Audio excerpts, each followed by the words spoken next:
আজি আপোনালোকক এটা ভাল ভিডিঅ' দেখাম।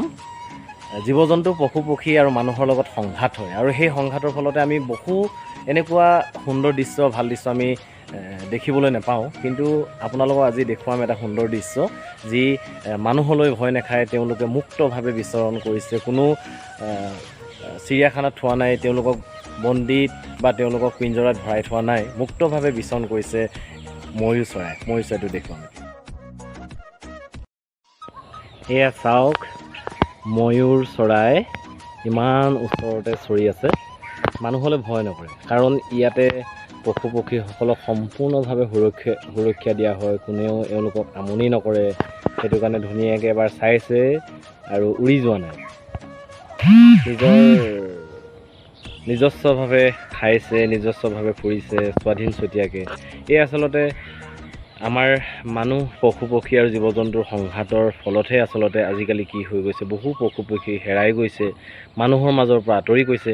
কিন্তু এইসকল জীৱ জন্তু বা পক্ষী বা প্ৰাণী এওঁলোকেও মানুহৰ মৰম বিচাৰে আৰু তাৰেই প্ৰমাণ আপোনালোকক দেখুৱালোঁ।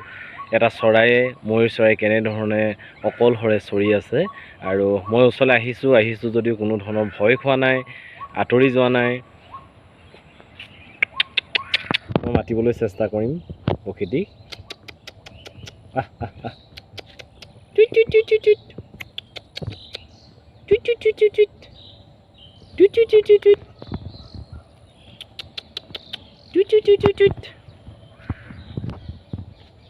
এইয়া ময়ূৰ চৰাই চানি ধৰিলে আচলতে ধুনীয়া দেখি। এতিয়া ময়ূৰ চৰাই চানি ধৰা নাই, প্ৰথমবাৰৰ বাবে ইমান ওচৰৰ পৰা দেখিছোঁ।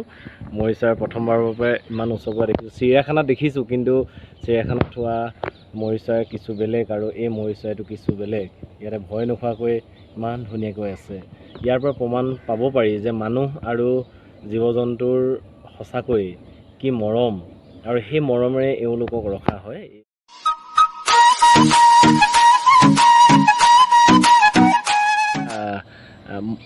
এয়া মাইকী ময়ূৰ চৰাই, এয়া মতা নহয় আচলতে, মতা ময়ূৰ চৰাই এইফালে আছে।